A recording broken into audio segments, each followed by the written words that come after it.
To വിനാസ് training class 8ാം ക്ലാസ്സിലെ second term, അതായത് നമ്മുടെ ക്രിസ്മസ് പരീക്ഷയ്ക്ക് വേണ്ടുന്ന ബയോളജിയുടെ കുറച്ച് വൺ വേഡ് ക്വസ്റ്റ്യൻ ആവും നിങ്ങൾ കേട്ടോ.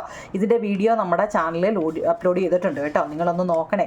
അതായത് 1 മാർക്കിൻ്റെ ഏറ്റവും പ്രധാനപ്പെട്ട ക്വസ്റ്റ്യൻ ആൻസറുകൾ നോക്കിയാണ് ഞാൻ ഈ എഴുതിയേക്കുന്നത് കേട്ടോ. നമുക്ക് 3ആയിട്ടാണ് ഞാൻ ഇത് ഇട്ടിരിക്കുന്നത്. ഫിസിക്സ്, കെമിസ്ട്രി, ബയോളജിയുടെ 3 പാർട്ടായിട്ടാണ് ഞാൻ ഇട്ടിരിക്കുന്നത്. അത് ഈ ബയോളജിയുടെ ഏറ്റവും പ്രധാനപ്പെട്ടത് നോക്കി, എന്നിട്ട് നിങ്ങൾക്കിത് കാണുമ്പോൾ തന്നെ അറിയാം കേട്ടോ.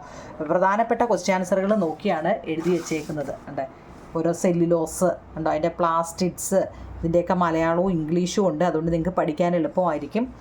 കണ്ടോ, കോശങ്ങൾ എന്നുള്ള പേര് തന്നത് തന്നെ ആരാവും നിങ്ങളെ? റോബർട്ട് ഹൂക്കാണ് കേട്ടോ. സൈലവും ഫ്ലോയവും എന്താണ് കേട്ടോ. ടാക്സോണമിയുടെ പിതാവ് ആരാണ്?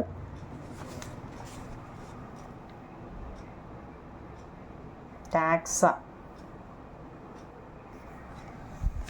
നിങ്ങൾക്ക് കറക്റ്റായിട്ടേ നമ്മുടെ ചാനലിൽ ഞാൻ ലോഡ് ചെയ്തിട്ടുണ്ട് കേട്ടോ നിങ്ങളെ. അപ്പോൾ ഇത് നിങ്ങൾക്ക് അഥവാ മനസ്സിലായില്ലെങ്കിൽ നമ്മുടെ ചാനലിൽ ഇത് ഓരോന്നും പറഞ്ഞ്, കാരണം ഈ പേരുകളൊക്കെ ചിലപ്പോൾ അറിയാൻ വയ്യാത്തവർക്ക് ഞാനത് പറഞ്ഞാണ്.